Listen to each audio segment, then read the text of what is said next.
Perkenalkan, nama saya Windari Octavia S, NIM D104111511032.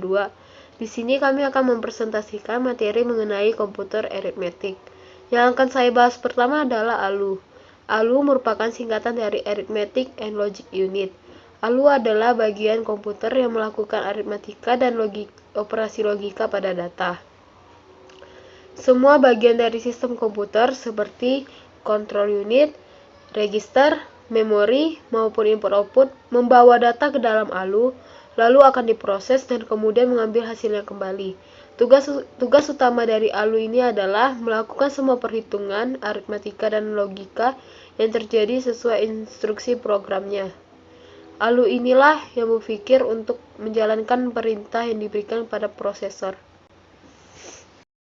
Cara kerja ALU dapat kita lihat pada gambar yang ada di slide ini, di mana ALU mendapat data dari register, kemudian data tersebut diolah atau diproses, dan hasilnya akan disimpan dalam register tersendiri, atau disebut juga dengan ALU output register, sebelum datanya disimpan ke dalam memori. Rangkaian utama untuk melakukan perhitungan ALU. Rangkaian ALU yang digunakan untuk menjumlahkan bilangan dinamakan dengan adder. Karena adder digunakan untuk memproses operasi aritmatika, maka adder juga sering disebut dengan rangkaian kombinasional aritmatika. Ada 3 jenis adder. Yang pertama, rangkaian adder yang hanya bisa menjumlahkan 2 bit disebut half adder. Lalu, rangkaian adder yang menjumlahkan 3 bit disebut full adder.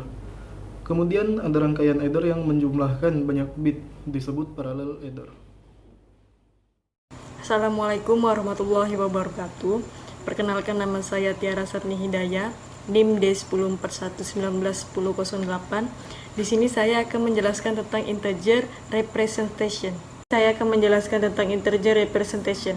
Dalam sistem biner, angka dapat direpresentasikan oleh digit 1 dan 0, tanda minus, titik atau radic point atau disebut juga binary point. Penggunaan tanda minus dan titik tidak memiliki manfaat dalam penyimpanan dan pengolahan komputer. Hanya digit biner 0 dan 1 saja yang digunakan untuk merepresentasikannya. Yang pertama, sign magnitude representation, menggunakan bit yang terkiri dari sebuah untayan biner untuk dapat menentukan sebuah bilangan memiliki nilai negatif atau positif atau disebut juga dengan nilai tanda. Jika bit terkiri bernilai 1 sama dengan negatif, jika bit terkiri bernilai 0 sama dengan positif. Bentuk yang paling sederhana representasi yang memakai bit tanda adalah representasi nilai tanda. Misal, plus 18 sama dengan 0001010, min 18 sama dengan 1001010 atau disebut juga dengan sign magnitude atau nilai tanda. Terdapat kekurangan pada cara di atas, yaitu perlu mempertimbangkan baik tanda dan besarnya dalam aritmatika, 2 representasi dari 0, plus 0, dan min 0. Kekurangan sign magnitude representation. Penambahan dan pengurangan memerlukan pertimbangan baik tanda bilangan maupun nilainya agar dapat berjalan pada operasi yang diperlukan. Terdapat 2 representasi bilangan 0 sehingga akan menyulitkan pemeriksaan bilangan 0. Two's complement representation. Two's complement representasi yang digunakan untuk mengatasi 2 kelemahan pada representasi sign magnitude. Two's complement menggunakan bit yang terkiri sebagai tanda yang memudahkan untuk mengetahui apakah semua bilangan bernilai positif atau negatif. Converting between different bit lengths. Terkadang dibutuhkan merepresentasikan biner dengan jumlah bit atau disebut juga dengan M lebih besar dari jumlah bit asal atau disebut dengan N. Pengubahan jumlah bit ini sangat mudah dilakukan menggunakan sign magnitude. Caranya dengan menambahkan bit biner 0 pada posisi paling kiri dan seterusnya sejumlahnya yang dibutuhkan dan diakhiri dengan bit biner 1 jika nilai yang diinginkan adalah negatif. Binary point representation. Binary point adalah konsep yang digunakan untuk merepresentasikan bilangan pecahan. Binary point sama halnya dengan decimal point pada bilangan desimal. Binary point bertindak sebagai pemisah antara bilangan integer dan bilangan pecahan dari bilangan. Konsepnya pembobotannya memiliki kemiripan dengan representasi bilangan biner. Yang membedakan adalah tanda pada nilai eksponennya. Fixed point representation. Konsep shifting merupakan kunci untuk memahami representasi fixed point.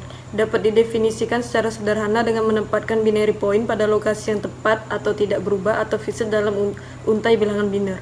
Untuk mendefinisikan tipe bilangan Fixed point dibutuhkan 3 parameter. 1. Panjang bilangan biner yang akan direpresentasikan. 2. Posisi binary point dalam bilangan biner tersebut. 3. Dinotasikan dengan fixed. Assalamualaikum warahmatullahi wabarakatuh. Perkenalkan, nama saya Anggi Pertiwi, NIM D10411910004. Di sini saya akan menjelaskan materi tentang integer arithmetic. Bagian ini memeriksa fungsi aritmatika umum pada angka dalam bentuk gambar 2 koma. Yang pertama ada negation. Dalam representasi skala besar, aturan untuk membentuk negasi dari bilangan bulat adalah sederhana, yaitu dengan membalikkan tanda bit. Dalam melengkapi dua notasi, negasi dari bilangan bulat dapat dibentuk dengan aturan berikut. Yang pertama, mengambil komplement boolean dari setiap bit integer, termasuk bit tanda. Artinya, atur setiap 1 ke 0 dan setiap 0 ke 1. Yang kedua, memperlakukan hasilnya sebagai bilangan biner tak bertanda, tambah 1. Proses kedua langkah tadi itu disebut sebagai operasi dua pelengkap atau pengambilan dua pelengkap dari bilangan bulat. Nah, untuk contohnya dapat kalian lihat di kedua gambar tersebut. Selanjutnya ada addition and subtraction.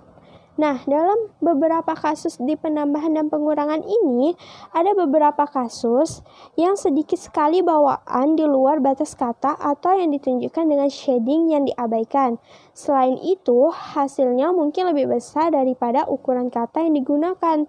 Kondisi inilah yang disebut meluap. Bila meluap, ALU harus mengisyaratkan fakta ini sehingga tidak ada upaya untuk memanfaatkan hasilnya.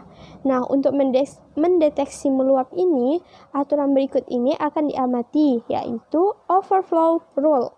Jika ada dua angka ditambahkan dan keduanya positif atau negatif, kemudian akan terjadi meluap jika dan hanya jika hasilnya berlawanan. Sedangkan dalam pengurangan dapat mudah ditangani dengan aturan berikut, yaitu subtraction rule. Untuk mengurangi satu nomor atau subtrahend dari yang lain atau minuan, ambil dua negasi dari subtrahend dan tambahkan ke minuan. Dengan demikian, pengurangan daya dilakukan dengan menggunakan tambahan. Contoh diagram dari perangkat keras untuk penambahan dan pengurangan ini dapat kalian lihat di gambar tersebut. Selanjutnya, multiplication, yaitu ada unsigned integers. Pada gambar di sampingnya memberikan contoh perkalian dua bilangan biner yang tidak bertanda, yang bisa dilakukan dengan menggunakan kertas dan pensil. Beberapa pengamatan penting dapat dilakukan. Yang pertama, perkalian melibatkan generasi produk parsial, satu untuk setiap digit dalam pengganda. Produk parsial ini kemudian diringkaskan untuk menghasilkan produk akhir. Kedua, sebagian produk mudah didefinisikan. Ketika bit pengganda adalah 0, produk parsial adalah 0. Ketika pengganda adalah 1, produk parsial adalah perkalian. Yang ketiga, total produk dihasilkan dengan menyimpulkan sebagian produk. Untuk opera ini, setiap produk parsial ke kerabat kiri untuk produk parsial sebelumnya. Yang keempat, perkalian dari dua bilangan berbasis biner bit mengakibatkan panjangnya hingga 2n bit. Misalnya 11 dikali 11 sama dengan 10001.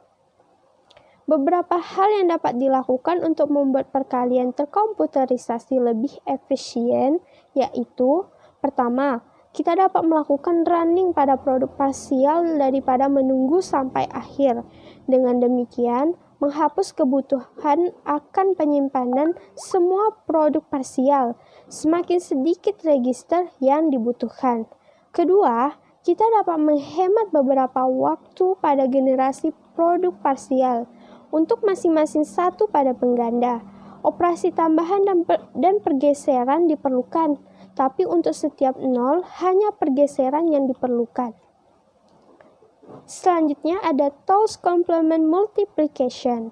Kita sudah melihat bahwa penambahan dan pengurangan dapat dilakukan pada nomor dalam 2 melengkapi notasi dengan memperlakukannya sebagai bilangan bulat tidak bertanda.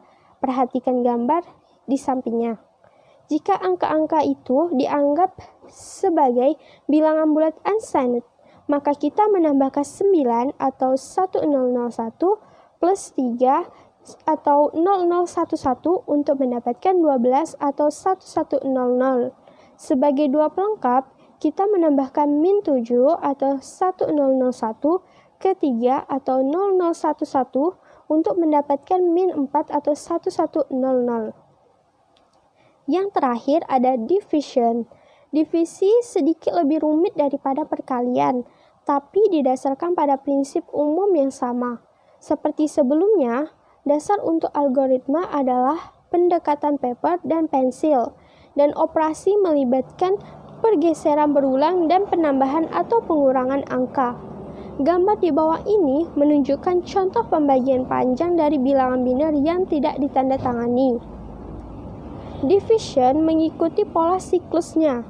Pada setiap siklus, potongan-potongan tambahan dari dividen ditambahkan ke sisa parsial sampai hasilnya lebih besar daripada atau sama dengan divisor. Seperti sebelumnya, divisi ini dikurangi dari nomor ini untuk menghasilkan sisa partial baru. Proses ini berlanjut sampai semua bagian dividen habis. Sekian materi yang dapat saya sampaikan. Selanjutnya akan dilanjutkan oleh teman saya. Assalamualaikum warahmatullahi wabarakatuh. Perkenalkan, nama saya Panji Kurniawan. Jadi saya akan menjelaskan tentang representasi floating point.